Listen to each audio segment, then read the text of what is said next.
Petra, thank you so much for joining us. Let's start with a short introduction. For those of you who don't know me, I'm Carol, the founder of Parentally, and we are the platform that connects parents with the right professional support at every stage of the parenthood journey. My guest today is Petra Čubretović. Did I say this correctly? Yes, and thank you for trying. And Petra, you are a certified gentle sleep coach. You are one of the professionals that's been on Parentally for a while with us. Thank you so much. And of course, today we are going to talk about baby and toddler sleep. And you are going to share some insights and some tips to promote better sleep. And also you are going to answer some of the challenges that some of our followers have shared in the question box in the past few days. So this live is recorded and we will share it on the feed and on our YouTube channels. So for anyone who is not able to stay until the end, please don't forget to subscribe. And before we dive into the subject, Petra, could you please start by telling us a bit more about who you are, what you do, and actually also your background and why you do what you do? Sure, absolutely. Yeah, so I'm a certified gentle sleep coach, but I haven't been doing this, for 20 years. I actually come from corporate. I have a very corporate background. But when I have 3 girls. I have a daughter who's 7, and I have twins who are almost 5. And I lived abroad. I was an expat in Asia. And when my twins were born, my eldest stopped sleeping entirely. So she was so sensitive and so jealous, basically, that she basically just didn't want to let go. She didn't want to let go of me and just was awake during daytime and at night.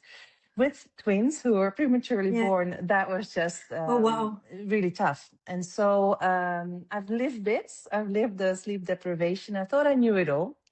I had read all the books. I thought I was prepared. And with my first, it was okay.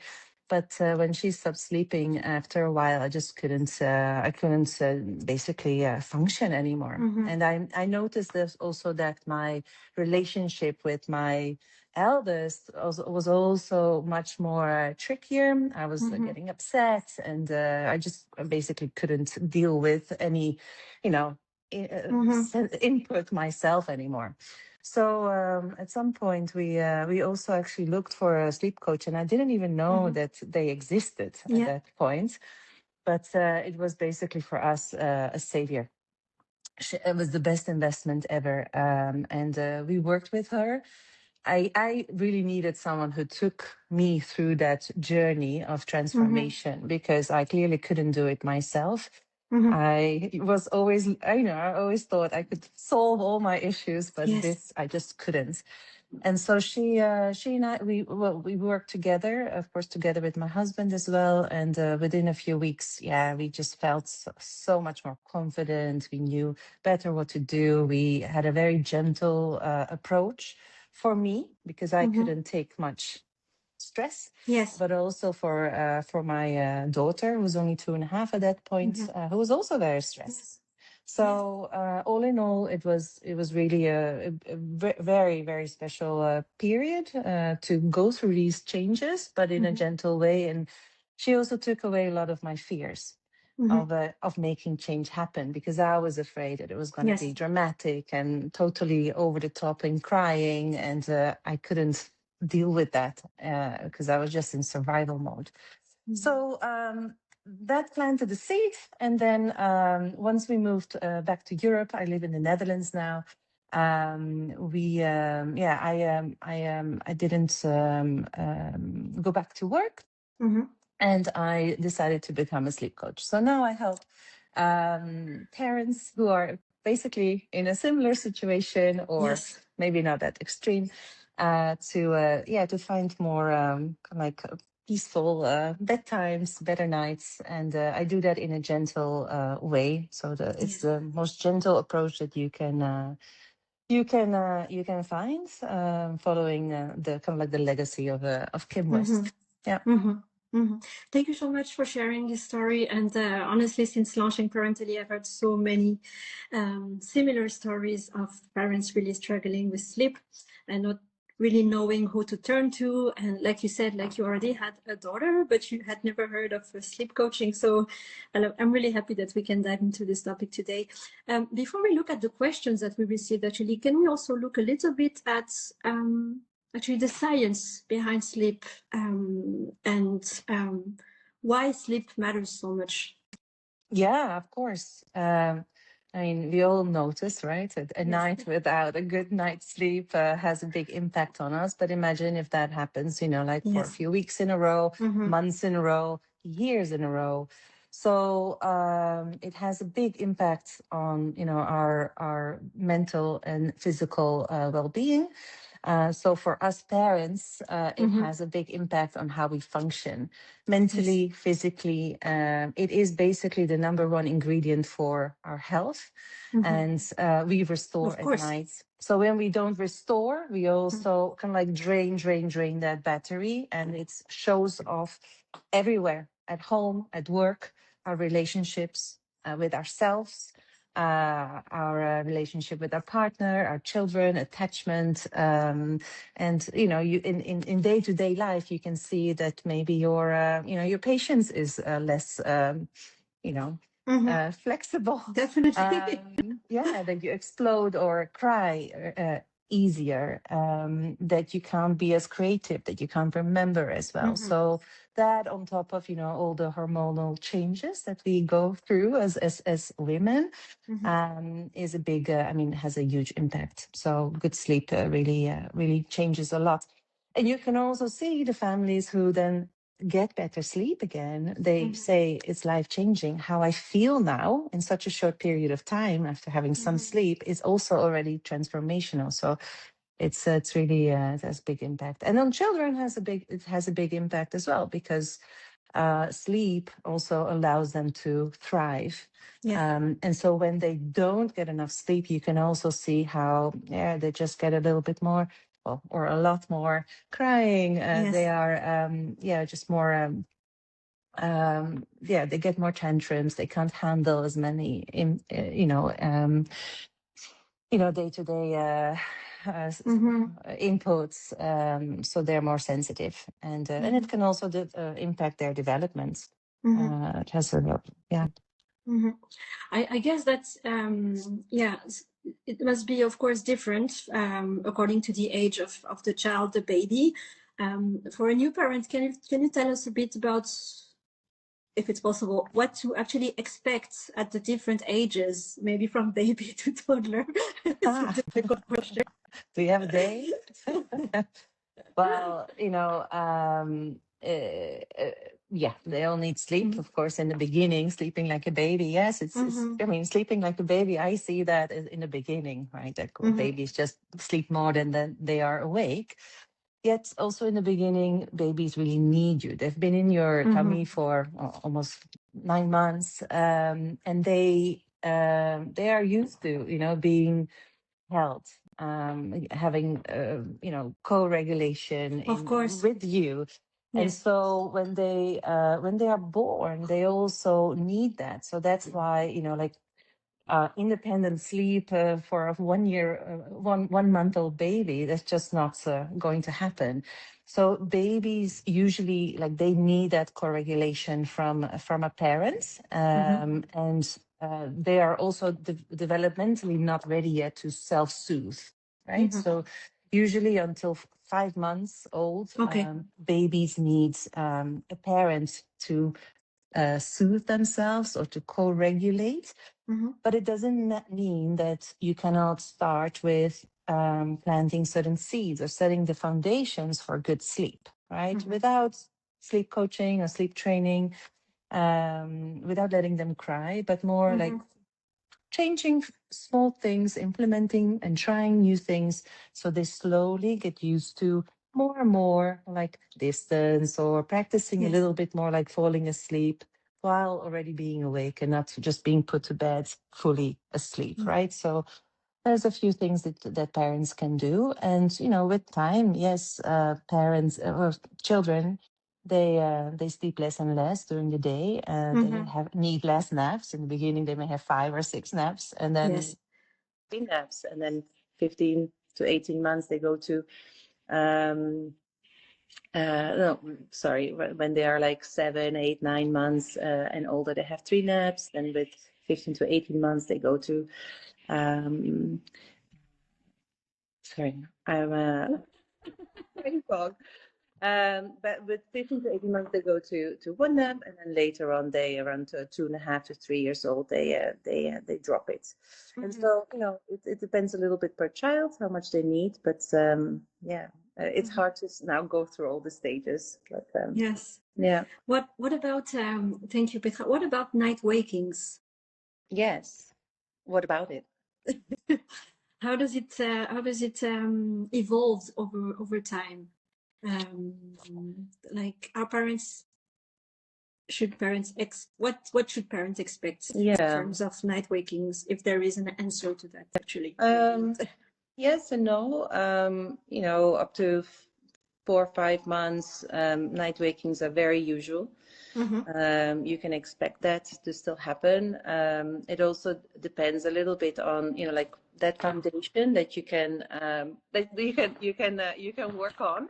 For example, you know, like feeding to sleep. That is often very strong sleep association. So when you have an association like that, it often continues for longer periods of time, where babies are just used to settle at night by, you know, being fed to sleep again. So, you know, with that specific one, you can actually start trying to kind of like wean off the night feedings from a certain point, also depending on the growth curve of the baby. So always check also like on like how they are growing. So if you have a baby that is very underweight, you may want to check with your pediatrician. But usually from 6 months, 7 months onwards, you can wean off the night feedings if the baby is healthy, and then you will also see once they learn how to soothe themselves that they can actually sleep for much longer stretches at night. And but you can also see longer stretches at night already from 3 to 4 months and onwards, right? Like maybe 5, 6 hours in a row, and so when you know that they can do it, then you can also play around with that. But up to a year, maybe 1 wake is still normal.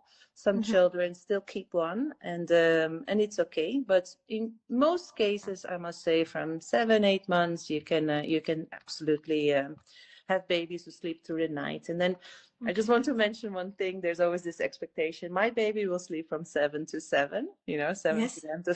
That's also a little bit of marketing. It's not always the case, right? So some babies sleep 11 hours, of course, sleep 11 and a half, or depends a bit on the day as well. But usually they could sleep like a long stretch, like from 6:37 until 6, for example, 6:30. Yeah. This is actually a great transition, because I was looking at the questions that we received, and there is this question. Shall we dive into answering the questions that we got? There is this question that was this challenge, actually. Someone who shared that their 12-month-old baby keeps waking up crying at 5 a.m. and won't settle without milk. Yes.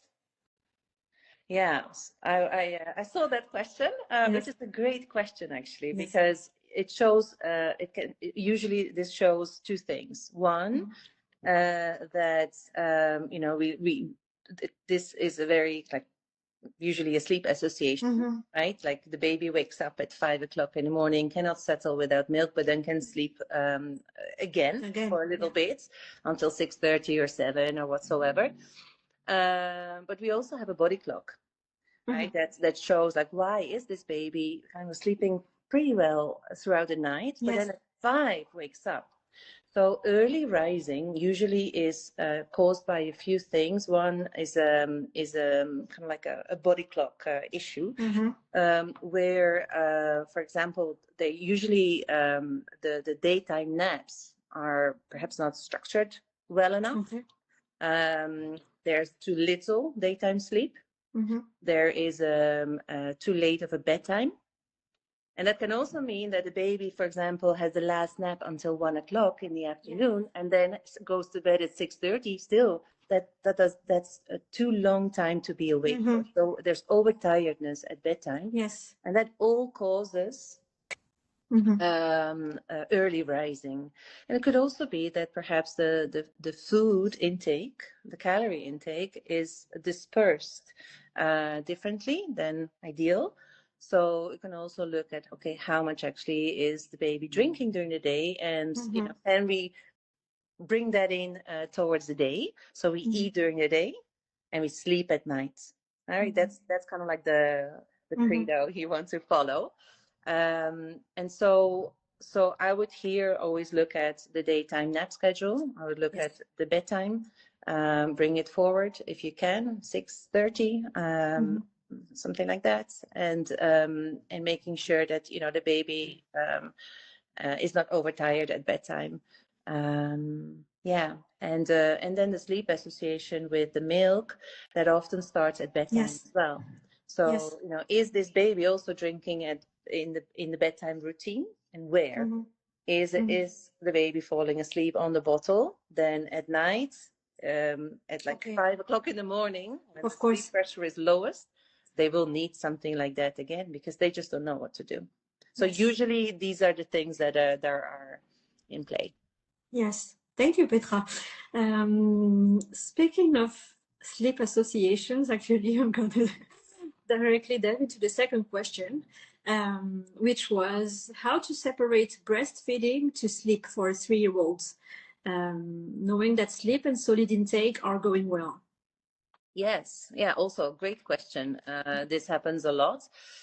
It's this habit that, like that kind of like stayed, it's cozy, you get a bottle at bedtime. It is cozy. Yes, of course. It's also such a great moment. Yeah, for the baby or for the child now, it's also really nice. So it happens a lot, but developmentally, it's not necessary, right? Like basically, a child doesn't need a bottle to sleep through the night at this age specifically. So if it serves you and you don't mind, then there's no issue. If you think it's time to change it, then there's a few things that you can do. So especially in that bedtime routine or the ritual, what you can do is, first talk to your child, saying, okay, well, like now you're 3, so we drink during the day, we eat during the day, so actually going to be before bedtime we brush our teeth, so after that there should be no more milk, right? You can start with small steps, so bringing the bottle perhaps forward into your bedtime ritual before brushing teeth. And you explain it. And then after that, you can say, well, actually, we should drink and eat before we go to bed. So we will bring the milk to dinner time. And so slowly you bring it forward, and, you can make it special, make it a big celebration, pick a beautiful, nice cup that, that has their name on it, or they make their own, can make a ritual out of that and say bye-bye to the bottle. You can even use a sticker chart. I mean, I don't, it's not so much about, like gifts, but it's more about celebration. Like, of course, every day we that we don't have the bottle at bedtime for 3 or 4 nights in a row, then we put a sticker on, and with that chart, like, we go to the playground on the weekend, something like that. You can be creative, but I would say, moving it out of that bedtime ritual, but also involving your child, making them feel proud and happy about that change. Which is a great thing with toddlers, that you can reason a little bit with them and get them on board. Yes, I love working with families. It's one of my favorite things to do. So nice. Yeah. Let's look at the third challenge. Struggling to get my 3-week-old to sleep in the co-sleeper. We were talking about co-sleeping at the beginning. At the moment, contact sleep only. Yes. So yeah.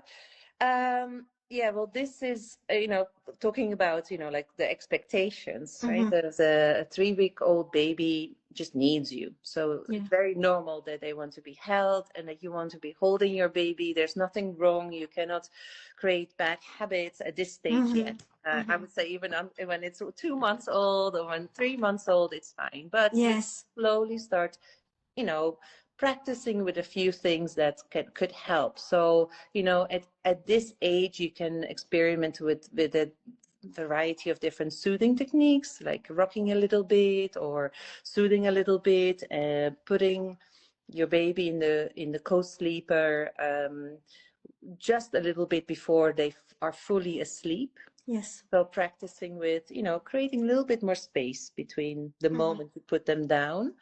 And stay close to them. Perhaps just keep on touching them. And yes, it needs a bit of patience, but also it's a little bit baby of 3 weeks old. They need you. They just need your presence. So I think that part of the expectation is really important. You can practice with a pacifier. That can sometimes help to soothe such a small baby. Pacifier is the big. Yeah. But you know what? Like from 4 to 6 weeks old, you can practice with a pacifier, but it doesn't mean that if you don't want to use a pacifier forever, doesn't mean that you have to use it forever. At this age, it's also then, after a while, like you can also take it away again. Yes. And the babies will still not have a strong association with it.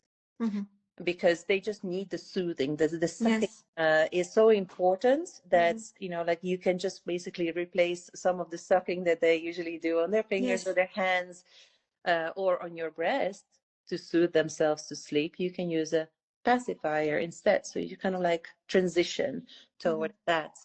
And when I coach families, from 6 months onwards, I usually recommend to take it away. And babies easily find new ways of soothing themselves at that stage. So after 15 months, that's when the association is the strongest and much stronger. So then it's hard, but before then, it's can be definitely done. Thank you, Petra. I think it's really nice to know because pacifiers are so often very demonized. And they can be so useful for us. It's been life-saving, honestly. Yeah. Could you actually share maybe some other advice, maybe some of the basic tools that parents can use? Yes, absolutely. Perhaps a few basics. Yeah. I think in the beginning, especially when the babies are very young, like infants, what you can help, like what you can practice with is seeing what works, right? Like is it that walking or rocking or contact napping, all that. I talked about pacifier. You can also to avoid a very strong feed to sleep association, kind of like to set the basis, is to have a different order. So sleep, feed, play or be awake, or whatever you need to do. Like in the beginning, it's very short; it becomes longer with time, and then sleep again. Right? So sleep, eat. So you feed when they wake, and not feed to sleep. Right? So you just swap that. You can practice with putting your baby into bed a little bit more awake every time. Just practice sometimes, during the day, at bedtime. Bedtimes are easier. First naps, things like that. You can work on a nice sleep environment where there's not much distraction above their beds. I know that parents often put a little mobile, above their head. Now, when they're tiny, it's okay. But basically, when we look at a healthy or like a sleep environment that also helps sleep, we want to have as little distraction. Okay. So actually, that's a nice one to take away. And actually, using white noise is very helpful to take away distraction of other noises that could wake them, especially after the 4 months sleep, internal sleep changes that they go through. They have much lighter sleep at certain stages. I always like to lock in the days. So a very kind of like useful tip would be to have kind of like a morning start time. Oh, okay, nice. Yes. So if you choose that 7 o'clock or 7:30, but Yes. whatever it is, I would say not later than 7:30, but Yes. have that as your starting time. And Okay. because if you sometimes let your baby sleep until 8:30 and then at 7:30 and then 9.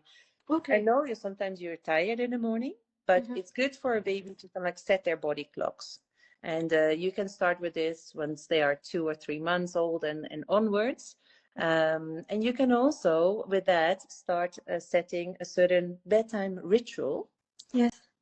In the beginning, it could just be like putting a sound on, like a little music box, or saying like, it's time to sleep now. And so, the bedtime ritual is really important because you can never start soon enough with it. Make it age appropriate. So reading a book for a 4-month-old baby doesn't make so much sense. But you can just sing a little song, and then so it's about always having the same order of things. It's more important than the length.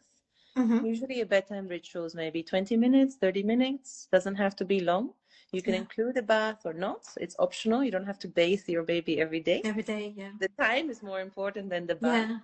And the ritual, so this order of same events basically that you do, creates a signal to the brain to create melatonin. Okay.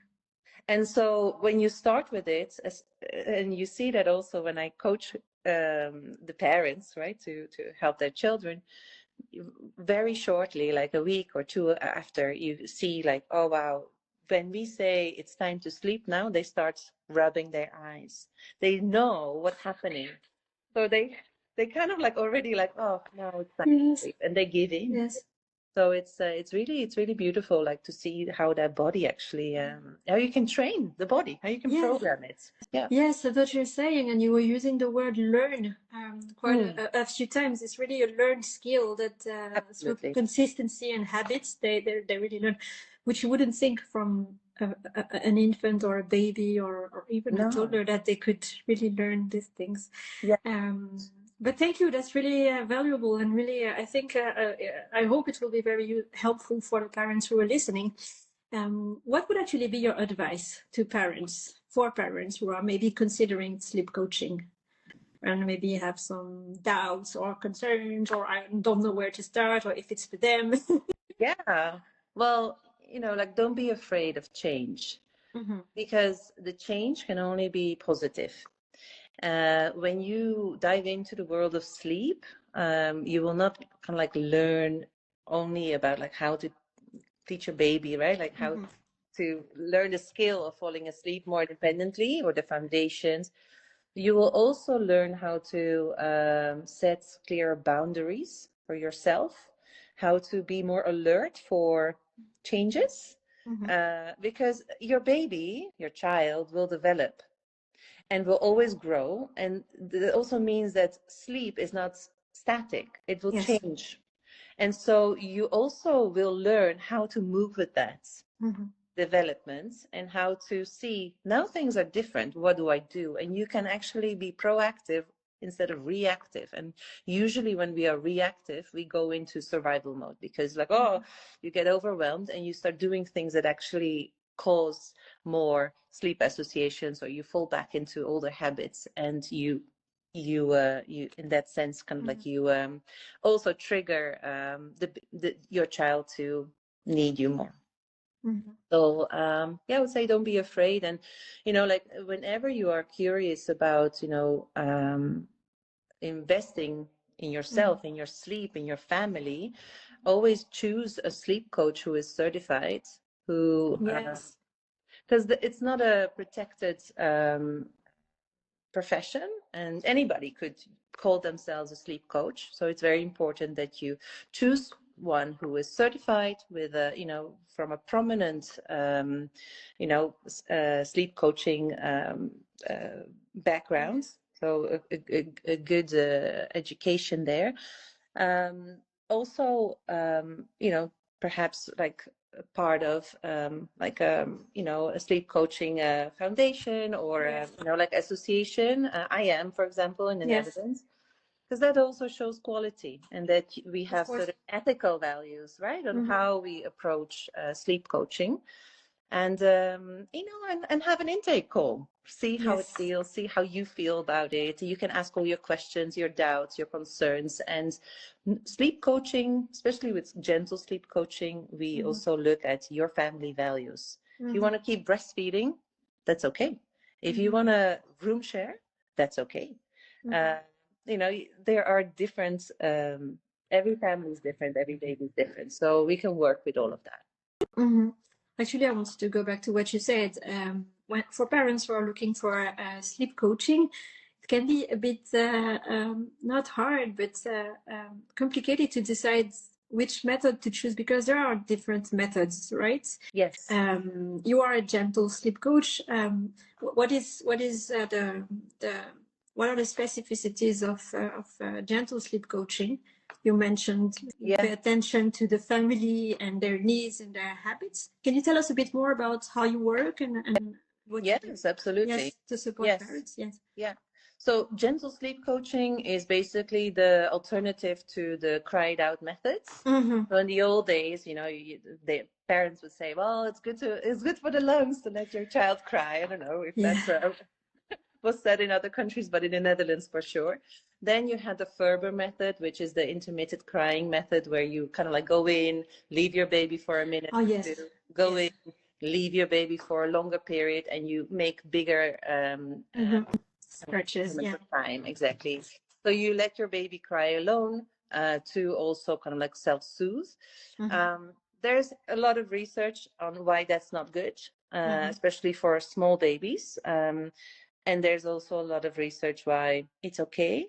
But you know, like it depends, like with which lens you want to look at it. I look at it with, you know, from attachment. I look at it from a developmental age, and so I have chosen gentle sleep coaching because it has a holistic approach. So we look at all the elements that impact sleep, from, you know, like how a family functions, its values, to in like sleep environment, to schedule, to routines, to, you know, to everything that sleep.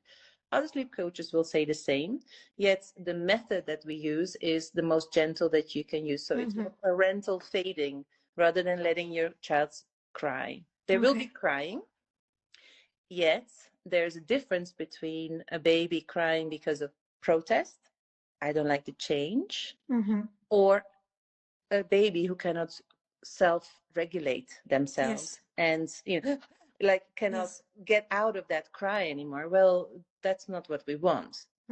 And so with this method, you basically stay with your baby to create trust, predictability, at first, structure, basically consistency, and little by little you move away from your child, so they can implement what they have learned with you, but with a small distance, and you create a bigger distance over time. And so it's the process takes a little bit longer, 2 weeks, 3 weeks, but in general, I mean, we're not working with machines, it's little children, babies. So we also, I want this to be as gentle as possible. And usually, you know, my plans come in different stages. So I also take the time for it to make it a little bit more gentle, for example, and take a bit more time if it's a more complex situation where you have many sleep associations and rocking and the bottle and multiple wake ups, and, you know, you want to transition to a new bedroom, and there's so many things that, you know, you want to do, then, you know, you may not want to do everything at once, but we can work on it. Yes. When is a good time to get in touch with you? Is it when the parents are facing a challenge, or can they also actually just get in touch with you to help set good habits? When both. What's best post? Okay. Yeah, I have parents who I work with who, you know, are expecting a baby or are in the first few months, where they really want to understand sleep, what will impact you what can create a good foundation for sleep, and help them throughout that phase. That's not sleep coaching yet, but that's more like helping them to understand and giving them the tools and make a sleep plan for them. But I usually work with parents like with sleep coaching itself from 5 to 6 months and older. Okay. But I've also worked with parents who have toddlers, or parents who have older children, so up to 6 years old. And recently, I worked with a family with a 9-year-old boy on the foundations, and that also worked really well. So basically any age. Okay. Just one last question. You start at 6 months. Is it because between 0 and 6 months a baby is still too small for coaching? Or? Yes, not necessarily physically, but the brain basically hasn't developed a part that allows self-soothing up to 5 months old usually. So there is kind of like a sleep coaching readiness kind of like checklist. Yes, I understand. that I can look at for little ones who are 5 months old. Yes. You are on the verge of like, are you ready? Are you not ready? And we would still then go for a little even gentler approach. But it doesn't mean that if you're struggling, like at 4 months old, I've also worked with families. Okay, let's look at where we are now. Yes. Your child is going through let's say the 4 month sleep regression, right? Yes. Like we all know about it. And how to kind of like work through that phase, and then what, right? How to then to approach the next phase, and that's when we started coaching. So the foundations usually already bring more calm and more knowledge, more confidence, and then we can work on taking away some associations that the baby may have at bedtime, and that's that also works really nicely. Yeah. That's great to know. Thank you so much, Petra, for sharing this wealth of knowledge with us today. I think we've covered a lot. Yes. So that's a really nice episode. I can't wait to put it on the feed. Before we close this live, I want to talk about where can parents find you? Of course, they can find you on Parentally, but they can also find you. Actually, do you want to share? Maybe. Yes, sure. Yeah. To tell us. Yes, absolutely. Yeah, they can find me on Parentally.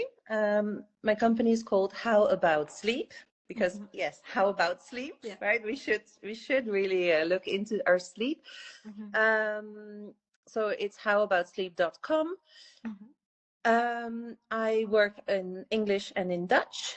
So I am fluent in both. I am not super active on Instagram, but I have an account, so you can have a look there. It's how about sleep _ coaching, and and that's it. You can message me through my websites or WhatsApp. My number is there.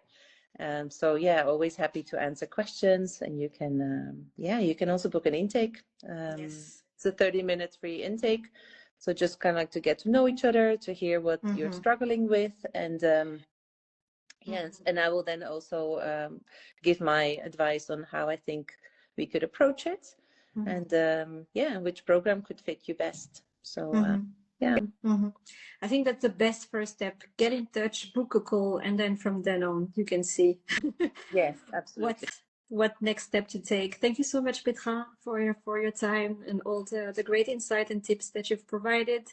Thank you to all the followers who've been watching this live. Of course, Petra's contact details will be included in the caption in the feed and also on our YouTube channel.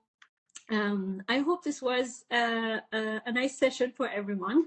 Thank you so much for watching. Petra, would you like to say something, one last thing before we close this?